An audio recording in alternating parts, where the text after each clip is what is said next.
তো hello everyone, আমি পারমিতা। তোমাদের জন্য আজকেও আমি কিছু কোশ্চেন অর্থাৎ 10টা কোশ্চেন নিয়ে এসেছি। তোমরা অবশ্যই সলভ করো কোশ্চেনগুলো। তো চলো শুরু করা যাক।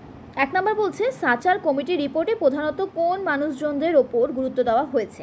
অপশান এ শিক্ষিত মুসলিম জনগণ, অপশান বি পিছিয়ে পড়া মুসলিম জনগণ, অপশান সি পিছিয়ে পড়া হিন্দু জনগণ, আর হচ্ছে অপশান ডি হচ্ছে তপশিলি জনগণ। তো এখানে অ্যান্সারটা হবে হচ্ছে অপশান বি, পিছিয়ে পড়া মুসলিম জনগণ। তারপরে কোশ্চেন কি বলছে, আর্ন ওয়াইল ইউ লার্ন এই স্কিমটি চালু করা হয়। এ নাম্বার অপশন শুধু তপশিলি জাতিদের জন্য, অপশান বি বলছে শুধু তপশিলি উপজাতিদের জন্য, অপশান সি শিক্ষায় সমসুযোগের জন্য, অপশান ডি বলছে এ ও বি উভয়ের জন্য। এটার অ্যান্সারটা হয়ে যাবে আমাদের শিক্ষায় সমসুযোগের জন্য। তাহলে এখানে দেখো কি বলছে, earn while you learn scheme অর্থাৎ উৎপাদনমুখী শিক্ষা এখনও পর্যন্ত তেমনভাবে কার্যকরী হয়নি। এই ব্যবস্থার মাধ্যমে শিক্ষায় সমসুযোগকে প্রাধান্য দেওয়া যায়। তারপর 3 নম্বর বলছে, দ্বাদশ শ্রেণীর শিক্ষাবিজ্ঞানের শিক্ষার্থীদের একজন শিক্ষক শিক্ষাক্ষেত্রে সমস্যা বিষয়ে পড়াচ্ছেন। পড়ানোর শেষে শিক্ষার্থীদের বিভিন্ন সমস্যা নিয়ে আলোচনা শুরু করেন। এই আলোচনার ভিত্তিতে যে সমস্যাটি বর্তমানে দেশ তথা বিশ্বব্যাপী শিক্ষাক্ষেত্রে সবচেয়ে বেশি নেতিবাচক দৃষ্টিভঙ্গি সৃষ্টি করেছে বলে সকলের একমত, সেটি হলো অপশান এ দক্ষতার সমস্যা, অপশান বি সামাজিক বিকাশের সমস্যা, অপশান সি হচ্ছে অর্থনৈতিক সমস্যা, অপশান ডি হচ্ছে মূল্যবোধের সমস্যা। এখানে অ্যান্সারটা হয়ে যাবে অপশান ডি, মূল্যবোধের সমস্যা। এবার দেখো কি বলছে, তোমাদের কিন্তু এমসিকিউ শুধুমাত্র অপশন দিয়ে আসবে না, কিছু একটু অন্য রকমের ট্রিক্স কাটিয়ে এমসিকিউ আসবে। যেমন এখানে বলছে দেখো, শিক্ষাক্ষেত্রে কোন শব্দটি চিহ্নিত অংশে প্রযোজ্য হবে। এই যে চিহ্নিত অংশ, এই অংশের সাথে এই যে 4টে অপশন রয়েছে বিকল্প ও কোষের, সেই 4টে অপশন থেকে এমন একটা সব অপশন বাছাই করতে হবে তোমাদেরকে যেটা সবার সাথে যায়। এখানে কি বলছে, প্রতিবন্ধী শিক্ষার্থী, তপশিলি জাতি উপজাতি শিক্ষার্থী, মহিলা শিক্ষার্থী এবং অন্যান্য পশ্চাৎপদ শিক্ষার্থী। বিকল্পতে কি বলছে, এ নাম্বারে শিক্ষায় সামাজিকীকরণ, বি নাম্বারে বলছে শিক্ষায় সমসুযোগ, সি নাম্বারে বলছে শিক্ষায় অর্থনৈতিক বৈষম্য দূরীকরণ, আর ডি নাম্বারে বলছে শিক্ষায় বৌদ্ধিক বিকাশ। তো দেখো এখানে আমরা যে শিক্ষায় সমসুযোগ হবে অ্যান্সার, যা সবার সাথে যাচ্ছে।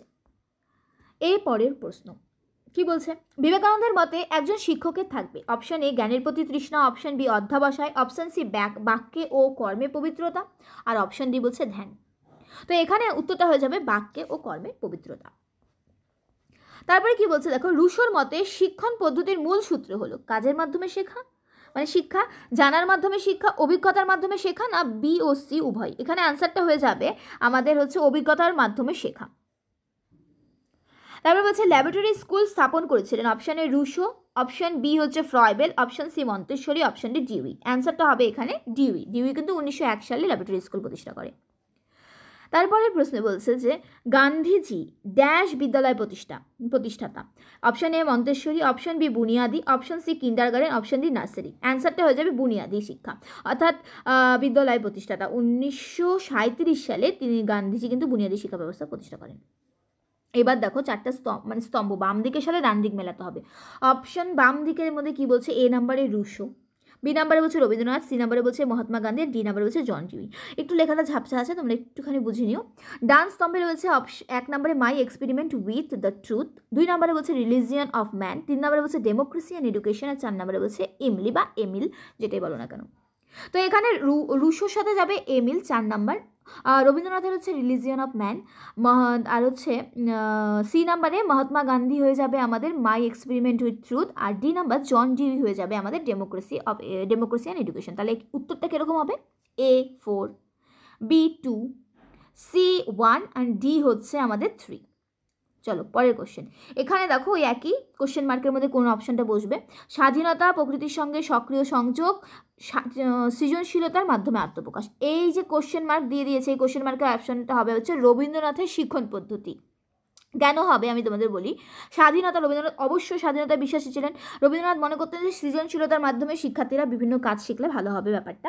আর তার মানে বলছে প্রকৃতির সঙ্গে সংযোগ, প্রকৃতির সঙ্গে সক্রিয় সংযোগ, এটা তো রবীন্দ্রনাথের একটা ভীষণই ইম্পর্টেন্ট কথা। তো চলো দেখে না, এক ঝলক দেখে নাও কী বলছে। দেখো শিক্ষণ পদ্ধতি রবীন্দ্রনাথ ঠাকুরের, এখানে একদম 3 নম্বর পয়েন্টে চলে আসো। দেখো কী লেখা আছে, যে সক্রিয়তা ভিত্তিক ওকে, এই যে 3 নাম্বার পয়েন্ট, সক্রিয়তা ভিত্তিক শিক্ষণ। রবীন্দ্রনাথ মনে করতেন যে শিক্ষার্থীরা যেসব কাজ করবে তার জন্য প্রয়োজন সক্রিয়তা, যেটা আমরা জানি। 5 নাম্বার পয়েন্টে দেখো, সৃজনশীলতার মাধ্যমে আত্মপ্রকাশ। বিভিন্ন ধরনের সাংস্কৃতিক কার্যাবলীতে অংশগ্রহণের মাধ্যমে তাদের মধ্যে সৃজনশীলতার আত্মপ্রকাশ করবে। তো এই ছিল হচ্ছে আজকে আমার কিছু প্রশ্ন। যদি এই প্রশ্নগুলো তোমাদের ভালো লেগে থাকে তাহলে কিন্তু অবশ্যই চ্যানেলটিকে, যারা নতুন আছো তারা অবশ্যই চ্যানেলটিকে সাবস্ক্রাইব করে দেবে, লাইক করে দেবে, বন্ধুদের মাঝে শেয়ার করে দেবে এবং কমেন্টের মাধ্যমে কিন্তু অবশ্যই জানাবে ভিডিওগুলো কেমন হচ্ছে। তো চলো টাটা, থ্যাংক ইউ ফর ওয়াচিং। আনন্দে থাকবেন, আনন্দে রাখবেন।